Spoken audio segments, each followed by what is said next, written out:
Lena anak-anak Walid. Pejamkan mata. Bayangkan muka Walid.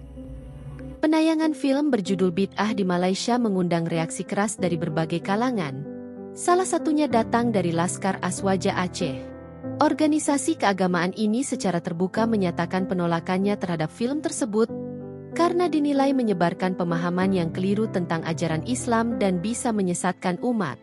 Dalam keterangannya kepada media, pembina Laskar Aswaja Aceh, Umar Rafsanjani, menyebut film itu menyajikan narasi yang tidak bertanggung jawab.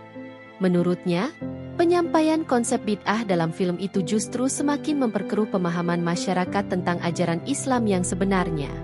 Film ini membingungkan alih-alih menjelaskan, justru memperkeruh. Istilah bid'ah disampaikan tanpa dasar yang kuat dan malah menyudutkan praktik agamaan yang sudah mengakar di masyarakat, kata TGK Umar pada Kamis 23/2025. Menurut Umar, isu bid'ah adalah topik yang sensitif dalam diskusi keagamaan dan tidak bisa dijadikan bahan narasi hiburan tanpa kehati-hatian. Ia menegaskan bahwa film tersebut bisa menjadi pemicu salah kaprah di kalangan masyarakat, terutama generasi muda yang mungkin tidak punya latar belakang pendidikan agama yang kuat. Kalau yang nonton awam, bisa jadi mereka menyimpulkan sesuatu yang salah dari film ini. Dan itu bahaya, karena menyangkut akidah, ujarnya.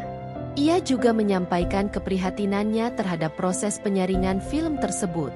Menurutnya, lembaga sensor di Malaysia seharusnya lebih jeli dan tidak membiarkan film bertema agama tayang tanpa masukan dari para ahli atau ulama. Laskar Aswaja juga menyoroti sikap produser dan sutradara film tersebut. Mereka menilai para pembuat film terlalu gegabah dan tidak melibatkan pihak yang berkompeten dalam menyusun cerita, terutama untuk tema yang menyentuh langsung keyakinan umat Islam. Jangan karena mengejar drama atau sensasi, lalu nilai-nilai agama dilangkahi seenaknya. Harusnya ada dialog dengan para ulama atau akademisi Islam dulu sebelum angkat tema seperti ini ke layar lebar, tegas Umar.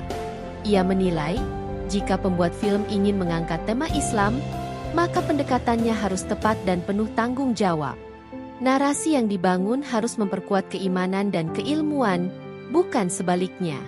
Menanggapi dampak film ini, Laskar Aswaja Aceh secara tegas meminta agar penayangannya dihentikan. Jika tetap ingin ditayangkan, mereka mendesak agar film tersebut direvisi, baik dari sisi konten maupun penyampaian narasi, agar tidak menyesatkan penonton. Bahkan yang jadi sorotan netizen, bayangkan muka Walid. Jangan berhenti berzikir selagi Walid tidak menyuruh berhenti. Kami tidak anti seni, tidak anti film. Tapi kalau kontennya salah dan bisa mengacaukan akidah, ya wajar kami protes. Jangan jadikan agama bahan eksperimen, ujar TGK Umar. Ia juga menyerukan agar ke depan, karya-karya bertema agama selalu melibatkan ulama dari berbagai mazhab untuk menjaga keseimbangan narasi dan menghindari fitnah atau kesalahpahaman. Di media sosial, kontroversi film bid'ah mulai menyebar. Sejumlah netizen mendukung sikap Laskar Aswaja, menyebut bahwa film seperti ini memang bisa membingungkan penonton. Sementara yang lain menganggap film itu adalah bagian dari kebebasan berekspresi yang sah. Meski demikian, hingga berita ini ditulis, belum ada tanggapan resmi dari rumah produksi maupun lembaga sensor film Malaysia. Pihak pembuat film juga belum memberikan klarifikasi terkait isi cerita yang menuai kritik tersebut. Laskar Aswaja Aceh mengingatkan bahwa seni dan dakwah tidak harus saling bertentangan, tapi harus saling menguatkan. Film yang mengangkat tema agama punya potensi besar untuk menjadi sarana dakwah, tapi hanya jika dilakukan dengan pendekatan yang benar. Kebebasan berekspresi penting, tapi jangan sampai kebebasan itu jadi bumerang yang menghancurkan pondasi umat. Film bisa membentuk cara pikir, jadi harus dibuat dengan penuh tanggung jawab, tutup TGK Umar.